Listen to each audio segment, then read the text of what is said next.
You guys, if you recall recently, there was the Manti Te'o internet love story. It had some slippery twists and turns, which is a good reminder that social media might not always be what it seems. So how do you keep from being hooked by catfishing schemes? And explain what that is. Expert Nina Atwood, an author of Temptations of the Single Girl, The 10 Dating Traps You Must Avoid, is here to explain. Okay.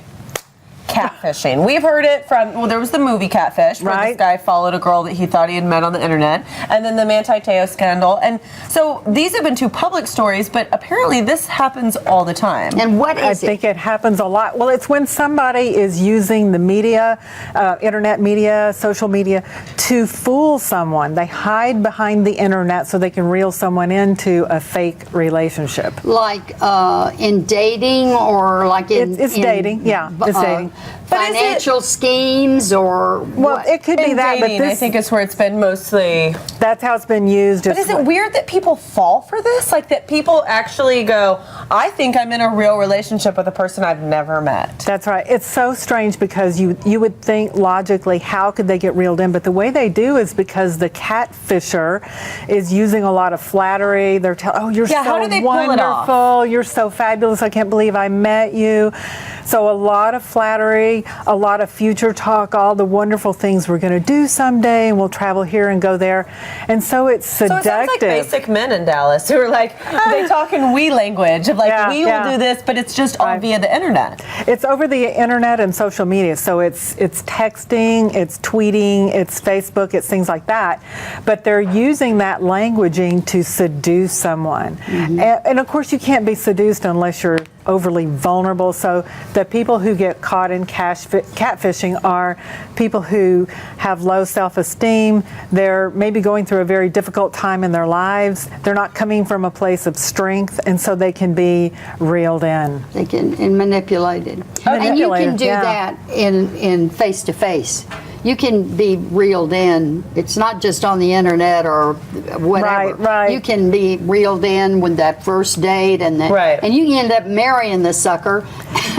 you know, like I we can did go for on and 30 on days. about. So you've got some tips basically on how, like a couple tips on how we can be sure not to fall victim to this. Yes. What are these tips? The number one thing is your dating self-esteem has to be really high. You need a well-lived life as a single person so that you're not desperate. You're going out there saying, let me check out some folks and see who's worthy of me. Rather than, oh my gosh, I'll take anything I can get. Right. And you don't want to be someone who's so overly trusting that you just fall for what people say. You should be skeptical.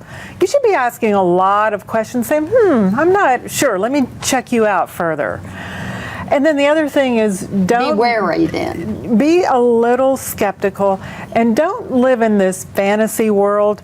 The goal when you meet someone... keep it real. Keep it real. When you meet someone on the internet, the goal is to get from online to real time as soon as possible. Okay. And then the last thing, and this one is really important, is don't be someone who can be so easily manipulated. You need a really good BS meter when you're out there doing stranger dating. How do we create a BS meter? How are we, when so many girls... Hire a detective. Hire a detective. Actually, that's not a bad idea. Such low self-esteems, like they're so eager to jump into the arms or the lap of anyone. How are women like that able to create? Well, they need, first of all, women need to understand the danger. They need to understand that you can get really hurt and you can get really scammed. And you can lose all your money. You can can get killed. There are a lot of things that can happen to you when you are so gullible and so needy that you will believe any cockamamie story that lifts you up and makes you feel alive. Right. Exactly. And so I think it's important to involve your friends and family when you're dating on the internet. And if something seems a little off, ask other people, hey, would you check this out? What do you think this is? And just remember, if something smells fishy, it probably is. And it's probably a catfish, y'all. Right. You guys, you can find out more from Nina and her website, singlescoach.com. As well, her book is available on Amazon and Kindle. And you can actually meet her in person next Saturday, June 8th, at Barnes & Noble at Preston Road and Royal Lane. And she's going to be doing a discussion. You can ask her as many questions as you want, as well as a book signing. And also, can I say one thing? Just one thing. It it would be very wise if you have a young child or a girl who's a teenager to bring them to you so they can be wary of these internet predators that get on and try to capture young children. Okay.